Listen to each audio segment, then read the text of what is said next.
Tere kõigile! Eetris on nädala uudised. President Donald Trump teatas 11. mai hilisõhtul, et allkirjastab täidesaatva korralduse, mis vähendaks retseptiravimite hindu USA-s 30–80% võrra peaaegu kohe, tõstes samal ajal ravimihindade tõusu kogu maailmas, et võrdsustada ja esimest korda paljude aastate jooksul tuua Ameerikasse õiglust. Selle saavutamiseks kehtestaks Trump niinimetatud enamsoodustusrežiimi poliitika, mille kohaselt maksavad Ühendriigid sama hinda kui riik, mis maksab maailmas madalaimat hinda. Tervishoiukulud USA-s vähenevad varem osatud arvudes, ütles ta.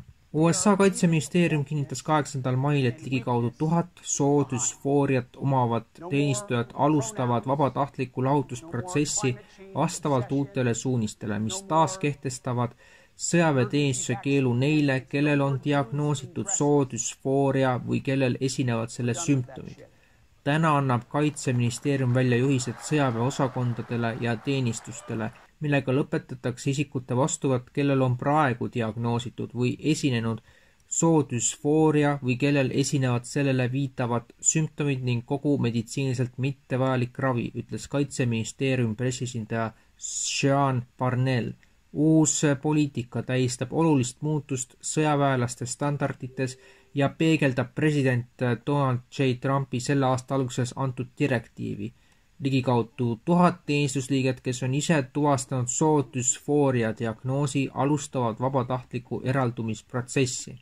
Otsus tehti paar päeva pärast seda, kui USA ülemkohus otsustas häältega 6-3 peatada madalama astme kohtu otsuse, mis oli poliitika blokeerinud.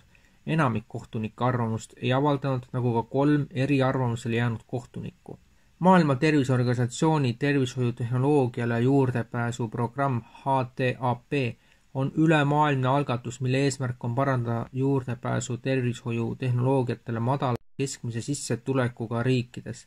See põhineb COVID-19 tehnoloogiale juurdepääsu basseinil CTAP ja on tihedalt seotud mRNA tehnoloogia siirdeprogrammiga. HTAP näeb end vastusena ebavõrdsusele tervishoius, selle eesmärk on hõlbustada tehnoloogia siirdet, suurendada piirkondlikke tootmisvõimsusi ja teha koostööd selliste osapooltega nagu ravimipatentide ühisfond ja valitud teadusasutused. Kuid see, mis esmapilgul tundub solidaarsusaktina, osutub lähemal vaatlusel tehnokraatlikuks projektiks, millel on kaugele ulatuvad geopoliitilised ja majanduslikud tagajärjed. Iisraeli sõjavägi teatas ulatuslikust operatsioonist Gazas, mille sihtmärgiks on Muhammad Sinwar, kes asus Gaza sektoris Hamasi juhiks pärast oma venna tuntuma endise Hamasi juhi Yahya Sinwari tapmist oktoobris.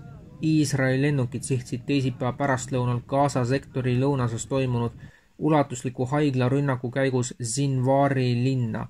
Iisraeli kaitsevägi IDF väitis avalduses, et rünnak tabas kõrgeimaid juhte maa-aluses juhtimiskeskuses, mida kirjeldati kui Khan Younises asuva Euroopa haigla all asuvat keskust.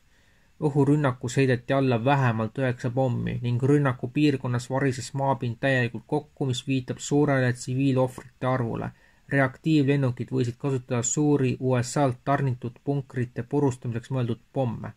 Toksikoloog hoiatab mRNA vaktsiinide eest ja võimuesindajate eest. Ole vait. Teaduse poolt ülistatud, poliitika poolt survestatud, peavoolu poolt kriitikavabalt kaitstud, aga nüüd on mRNA vaktsineerimise kaardimaja aeglaselt kokku varisemas. Artikli peamine kriitika on murettekitav. Lipiid, nanoosakesed, LNP-d, mRNA kandesüsteemid võivad ise olla toksilised ja põhjustada organismis tugevaid põletikulisi reaktsioone. Veelgi tõsisem on see, et neid potentsiaalselt kahjulikke komponente ei ole enne miljarditele inimestele manustamist ilmselt kunagi pikaajaliselt põhjalikult testitud. Kriitika ei puuduta ainult tootjaid, samuti kritiseeritakse regulatiivseid asutusi nagu FDA ja EMA. Toksikoloogi sõnul eirati põhilisi ohutusstandardeid, alternatiivsed testimisviisid hüljati ja pikaajalised vaatlusuuringud jäeti tähelepanuta. Samal ajal kui valitsused üle maailma töötavad digitaalsete identiteetide kasutuselevõtu kallal, on taustal kujunemas tehnoloogiline süsteem, mis võimaldab mitte vähemalt kui elanikkonna täielikku jälgimist. Reaalajas, globaalselt ja vaevalt küsitavalt. Selle võtmisik Šveitsi ettevõtte nimega WiseKey. Genfis peakorteriga WiseKey International Holding AG haldab oma tütarettevõtte WiseSat.space kaudu satelliidipõhist sidesüsteemi, mis väidetavalt spetsialiseerub turvalisusele, digitaalsele identiteedile ja postkvantkrüptimisele. See, mis kõlab küberturvalisuse näidisprojektina, osutub lähemal vaatlusel globaalse juhtimisarhitektuuri tehniliseks infrastruktuuriks, kui on loodud kohustusliku digitaalse ideega õiguslik alus. Vastuseks muret tekitavalt madalale karjakasvule, mis on Chicagos veiseliha futuuride hindu rekordiliselt kõrgele tõstnud, märkis King, et Tyson plaanib suurendada kanaliha tootmist. Kana peetakse taskukohaseks alternatiiviks veiselihale, mistõttu on see hinnateadlikele tarbijatele üha atraktiivsem. Meil on rohkem võimalusi kasvada, ütles King turukonverentsil valdkonna siseringi esindajatele ja investoritele, lisades, et ettevõte soovib oma varadega veidi rohkem vaeva näha. King ütles, et Tyson laiendab kana tootmist, et rahuldada kasvavat nõudlust veiseliha soodsama alternatiivina.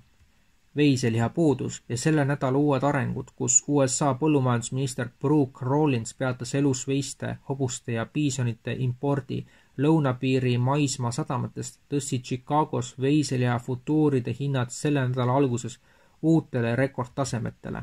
Reutersi teatel on Hiinas toetud päikesepaneeldest ja nendega seotud seadmetest väidetavalt avastatud avalikustamata sideseadmed, tekitanud USA ametnikes muret riigi elektrivõrgu haavatavuse pärast.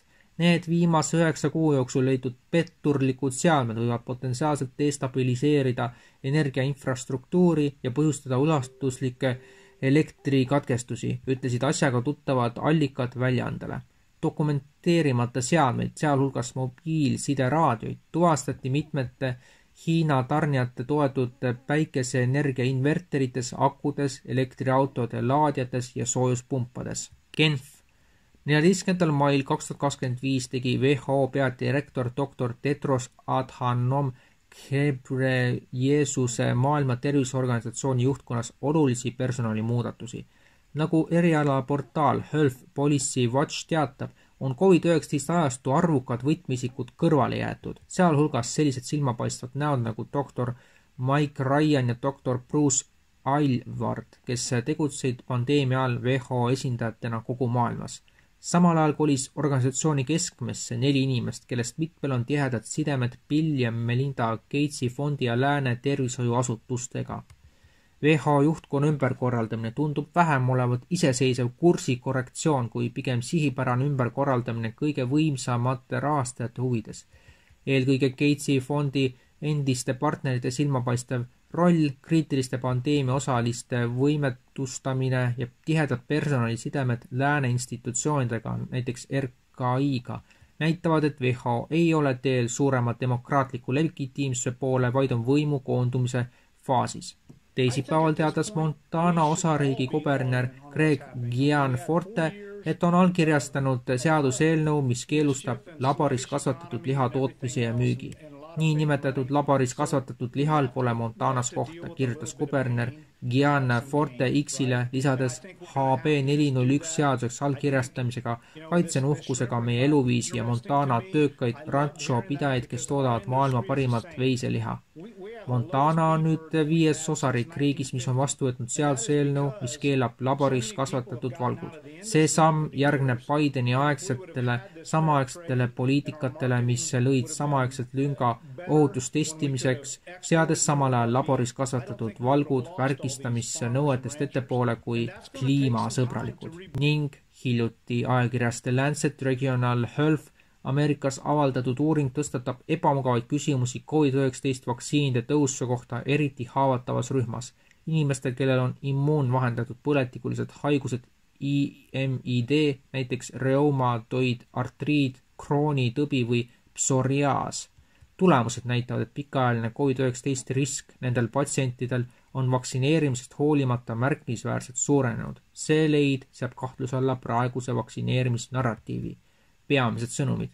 IMID patsientidel tekkis pikk COVID-PASC sagedamini kui tervetel kontrollisikutel. Vaktsineeritud IMID-iga isikutel oli ka suurem risk kui vaktsineeritud kontrollrühma kuuluvatel isikutel, kellel imiidi ei olnud. Isegi pärast 2 vaktsiinidoosi püsis risk imiidrühmas märkimisväärselt suurenenud. Eriti haiglaravil olevatel ja vaktsineeritud imiidpatsientidel oli pidevalt suurem risk. Sellised olid meie uudised. Tuletame meelde, et umbes aasta tagasi läks selle algus muusikaga ja ka niimoodi meie uudistesaade nii-öelda esimest korda eetrisse, et meil on selle vähem kui 2 aasta jooksul olnud vähemasti 4 sellist algussignatuuri ja nüüd siis veel saate lõppu ka selline teade, kuna siin lugejad ise on selles suhtes meie poole pöördunud, siis vahendan ka siit, et Eesti Eest portaal saab olla tsensuurivaba ja täiesti sõltumatu sel juhul, kui te meid toetate pisikese ülekandega või kuidagi niiviisi. Ja selleks siis toeta eestieest.com-i Mihkel Johannes Paimla EE 4077007710 08 49 65 47. Võite panna märksõnaks ka ülekanne. Kordan seda kontonumbrit EE 40 77 00 77 10 08 49 65 47. Rekvisiiti saate ka vaadata saate all jooksvatest tiitritest ja ka saate lõpu tiitritest. Aitäh kõigile, kes meid kuulasid ja vaatasid. Järgmisel nädalal oleme taas eetris.